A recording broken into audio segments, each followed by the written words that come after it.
Hi folks, welcome back to the Model 3 Man channel, and I'd like to start with the burning question, the elephant in the room. Have I given up my Model 3 Man channel? And the answer to that is no. Did I, however, have a very long 2.5-month summer vacation with relatives and family that had come over from South Africa and spend some time traveling and just forgetting tech? Well, everything except the cameras, yes. So the wonderful long vacation that I was able to enjoy did actually prevent me from recording and uploading and getting back into issues of Teslas, the Model 3, full self-driving, and all the other interesting and wonderful topics that I am now going to continue to take up. So welcome back to me, and welcome back to all of you again. And today I'm learning how to drive differently. You see, for 50 years, I have driven a variety of cars and trucks. All of them had one thing in common: a round circular steering wheel. And today I'm going to have to learn how to drive a car that has a square steering wheel. Well, let's call it rectangular. Now, those of you who've seen the early Cybertruck prototype, the Roadster, even the Model S Plaid, are getting used to the sight of this rectangular-shaped yoke or steering wheel, which is now being installed in many more vehicles. And as Trevor Page pointed out when he did his own review of the Yoke. Unless you've been living under a rock, you probably haven't noticed this, but Tesla seems to have a bit of an obsession with yokes. We first saw it in the next generation Tesla Roadster, which was introduced in December of 2017. And then we saw it in the Cybertruck.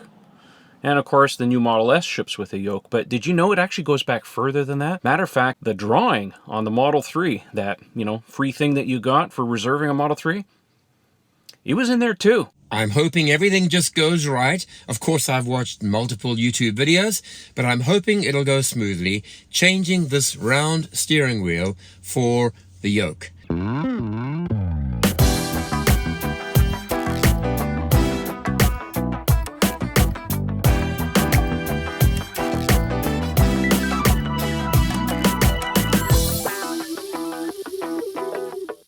Let me give you a quick summary for those of you who cannot stay and watch the whole 10-minute video. I'm going to give you a quick summary of the steps that are involved. Picks up notes to make sure he doesn't miss anything. Number 1, turn off the power in the car. Turn off the power in the front for the 12-volt battery and go under the rear seat and turn off the 48-volt power connector. That way we're safe and we don't have the airbag module exploding in my face as I do the install. Number 2, loosen and remove the airbag module from the steering wheel. Number 3, there are 2 connectors inside.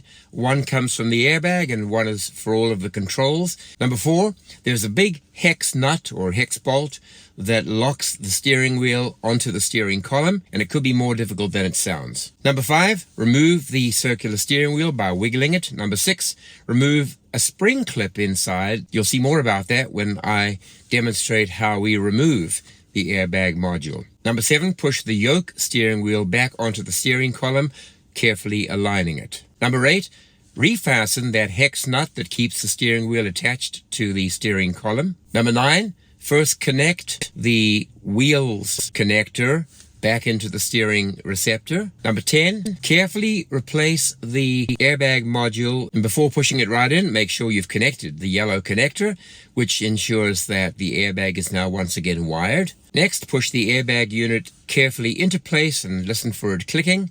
Then go around and turn back on the power in the front and the back. And finally, get out on the road, test it, make sure the horn works and all the functions work, and of course demonstrate how it feels to actually drive this weird new rectangular device. So the first thing we're going to do is to lift off this cover here, and it clips on. So basically I can just do that. We'll put it aside, and as you can see, underneath this is the positive, but I'm just going to take off the negative terminal.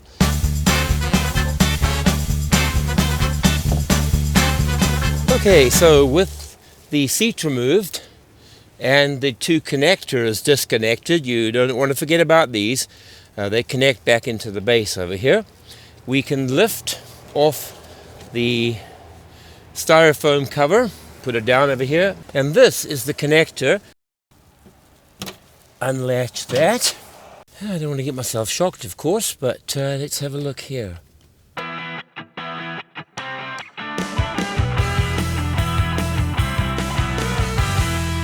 Here's the wheel, and underneath there and there are two tiny little holes, and we're going to push some screwdrivers into there and loosen this cover that houses the airbags. I inserted two Allen keys into each of those slots, pushed it and wriggled it. It took me literally half an hour. But it's loose, so as we bring it forward, you'll see that there is a yellow connector, which I'm going to use with these needle nose pliers and make it easier for myself. Put it into there, and into there, and out it comes. Easy as that. Don't try and use your fingers, just use needle nose pliers. It's a whole lot easier. And now the next challenge is to take out the second connector, which is right there. It's a kind of a brownish maroon colored connector. Sometimes it helps to bring a little bit of light onto the subject. And there it comes. Not easy, but it is out. And at the same time, this spring clip down at the bottom. So let's show you from here. That is something I'm going to have to remove. So I have to take that out of here.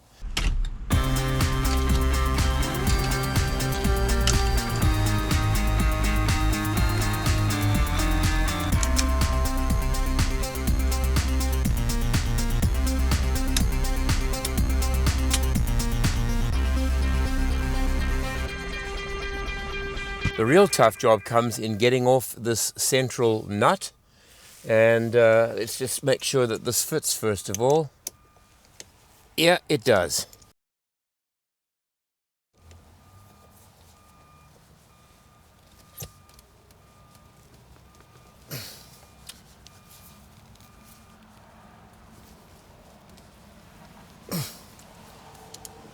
Okay.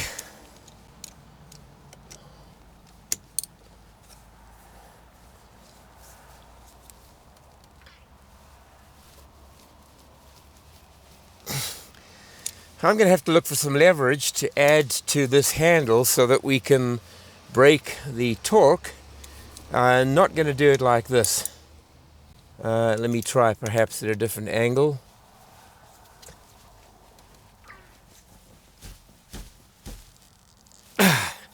Okay, I'm going to have to go and fetch something to extend that. Well, this is a little tricky. I've got a hammer, and I've got this not very well fitting extender. Let's just see if we put this onto there, and we put that onto there.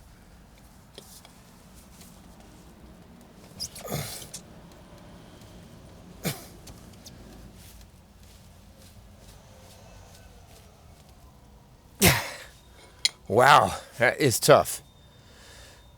That is tough.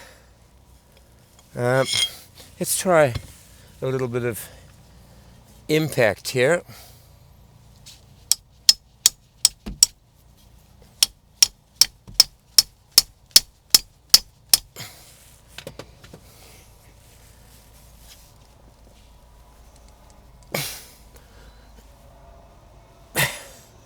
Man, that's tough. Well, that was incredible. I eventually had to use a 6-foot long steel extender and just hang on it, and then eventually it gave way. So here we go. We're undoing this hex nut, and there it is. That's it. We'll keep that for putting in the next wheel.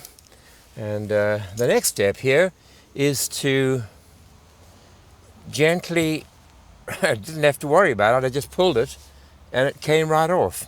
Now we do have to make sure that we properly align this wheel over here.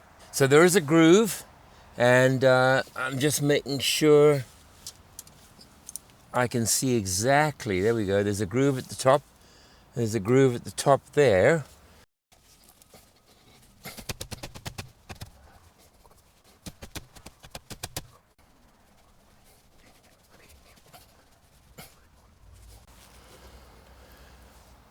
I'll see if that's far enough on and if the nut will engage.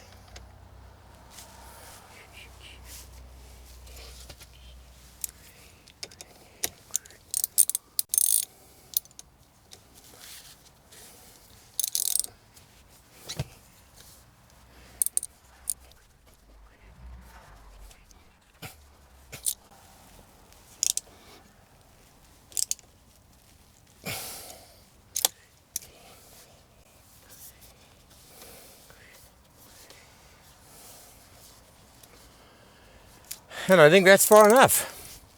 So with that, we're on to re-engaging this connector. Let's just see which way this goes. It has to go that way. There we go.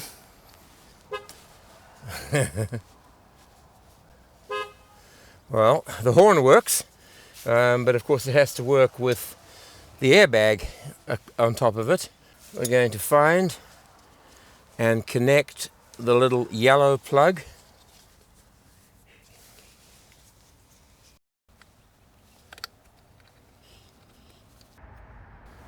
I think that's it. So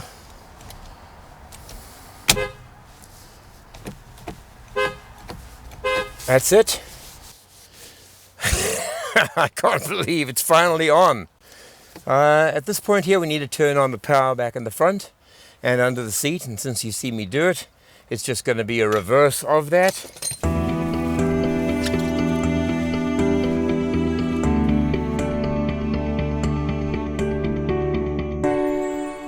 Here we are, the job is done. The steering wheel actually turns.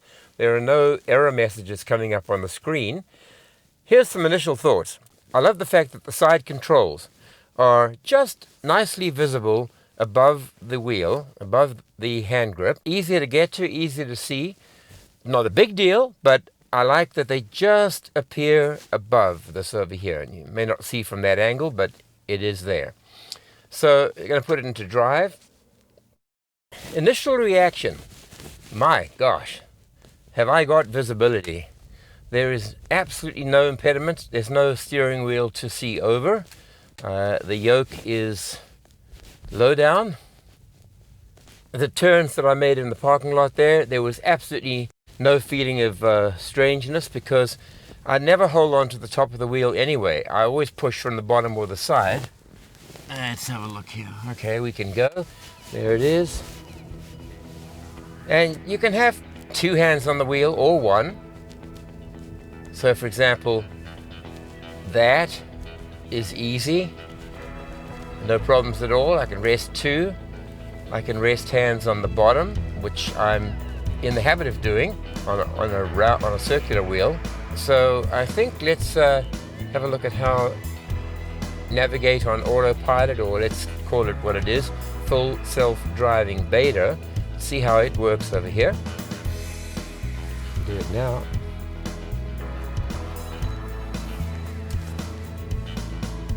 So that's the only time when it feels a little weird, when you let your hand go and the wheel slips around and then you grab at the top, which isn't there. So again, getting used to it, but let's put it onto navigate and see what happens. Make sure the steering wheel, somehow the assembly has not done any damage to FSD, but I don't think so. So here we're approaching a stop, and as usual it will... Now, if I just rest my hands on the bottom, or even one, my elbows on the console, as I'm resting here, it's providing some tension and torque on the wheel, and there it goes, it's our turn. Car was pretty quick off the mark there. Car came in from the side, but it knew that that was a latecomer, and it should turn left into the lane over here, which it's doing, as you can see down there. this truck is simply taking up too much of the road. Automatically cleaning windshield. FSD takes the initiative. If it doesn't like the windshield, it'll just turn it on for you. It senses that the gap is now there. And it does this little twitchy thing, but I'll keep both hands ready. Okay, that was good. That's fine. So I'm going to take it out of FSD right now that I know it still works, and I'm just going to control the wheel myself. I may have to accelerate past this car to get back into the left lane, which is the one that'll take me straight down Lynn Valley. So let's do it.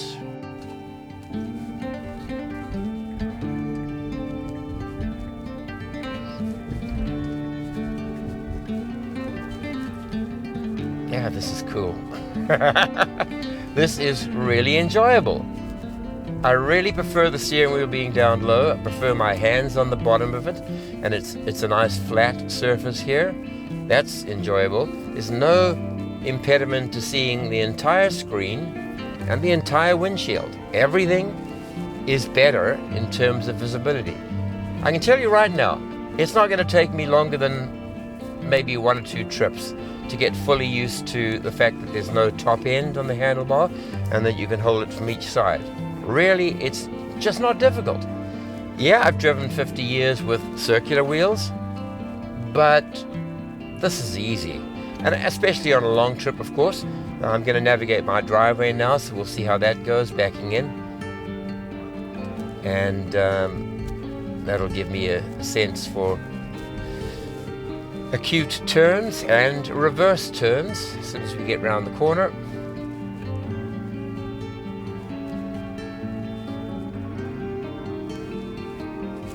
This car's going to stop right on the corner. Okay.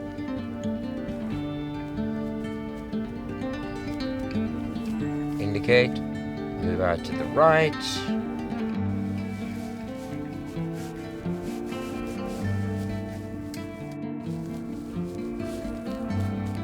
Nothing challenging there.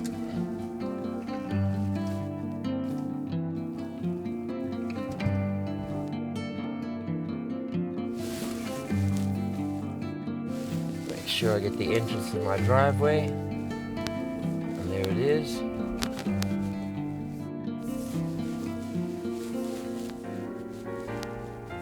Oh, that's easy. That is nothing. Okay, well, that's it for today. So thank you for watching and thank you for following the channel. If you've not subscribed, there are going to be a lot more videos coming out from today to assuage my guilt. So hit the subscribe button, hit notify if you wouldn't mind, and if you'd like to see more. Thanks very much. I'll see you again in the next episode.